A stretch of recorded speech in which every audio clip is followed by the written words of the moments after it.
Thank you, Ms. Richards, for being with us today. My first question is, how many Planned Parenthood clinics have mammogram machines?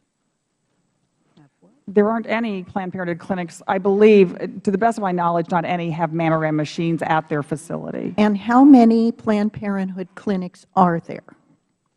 On any given day, between 650 and 700. Okay, so none, to your knowledge, have a mammogram machine.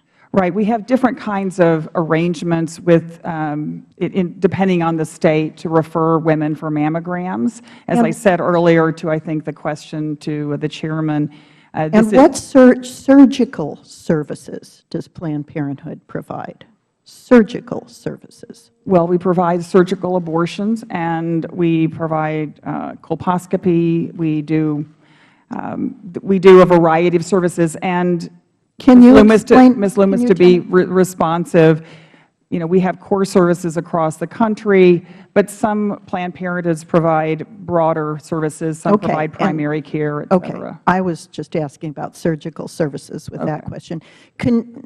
Tell me, so abortion is included in surgical services, but I want to find out where you get your 3% figure that you cite for abortion procedures. That's your self-reported abortion statistic. That's 3% of all the procedures we provide and all the services that we provide. Okay, well, let's talk about Planned Parenthood revenue from abortions. If you look at the 2013 statistics that you report, abortions from revenue would have been over 86% of your non-government revenue. How do you explain this massive disparity between the amount of revenue you collect from abortion and the fact that you only report 3% of your services being abortion? Well, I think there's two questions you've sort of mixed in there, so let me try to address both. One is, as we've already stated, Federal money does not go for abortion, so the Federal portion that we were discussing is reimbursement for preventive care services.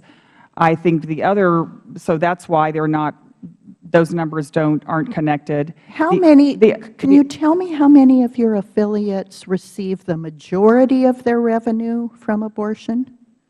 I don't know that answer. Could you get it for me? I'll talk to my team. Thanks.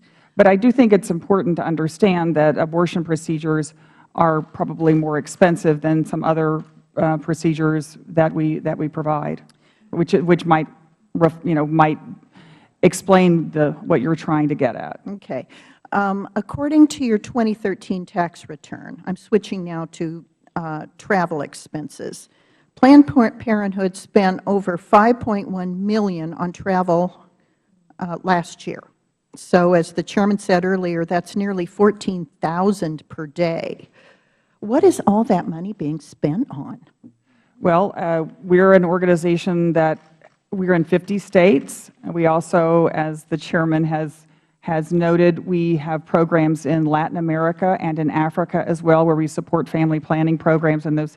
So I can certainly, and I think we have provided very detailed information, thousands of pages of both our financial statements, our audited financials, our annual report, and if there's anything that we need to break down further, I'm happy to do that. What I would say that, again, I would very much appreciate it if you would break it down, because the taxpayers are funding over 40% of Planned Parenthood.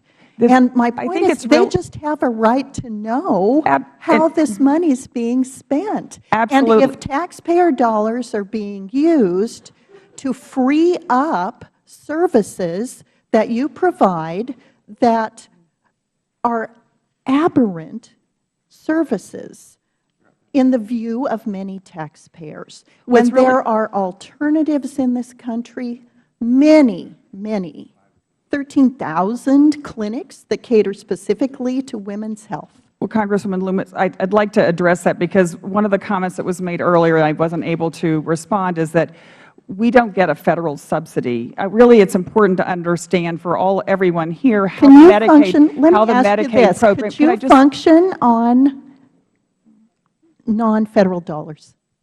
Why do you need Federal dollars? You're making a ton of dough. We don't make any profit off of Federal money, and if I could just have a moment to explain. But you're using Federal dollars 1.6 million. and displacing money that could go to the 13,000 health care clinics. My time's up. I yield back.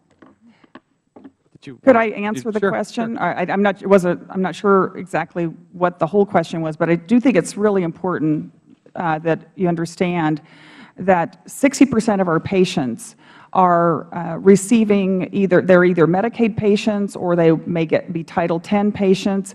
78% of our patients live at 150% of poverty or below, and for many of them, Planned Parenthood is the only family planning provider that will see them in their area. Half of our health centers are in medically underserved communities.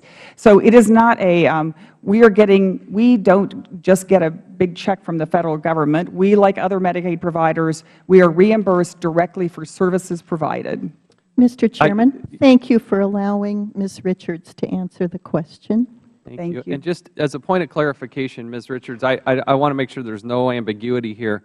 The gentlewoman from Wyoming asked for a listing of affiliates where the majority of revenue comes from abortion services. You said you'd talk to your team. Will you actually provide us that list? I will talk to my team.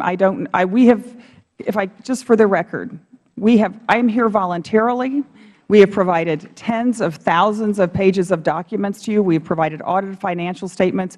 I will talk to my team, and we will do everything we can to be. For the record, you have been very cooperative. I just want to keep that rolling. And you were very good at agreeing to give other bits of information. Why not this part of information? I don't want to commit to anything that I don't personally have. I said I will work with you and your team. We have no interest in hiding any information. If you have it, will you give it to us? I don't have it, so I'm just saying to you, I will work with my team, and we're working with your staff to provide any and all information that we can. I would hope that that would include the request from Ms. Lummis of Wyoming as well.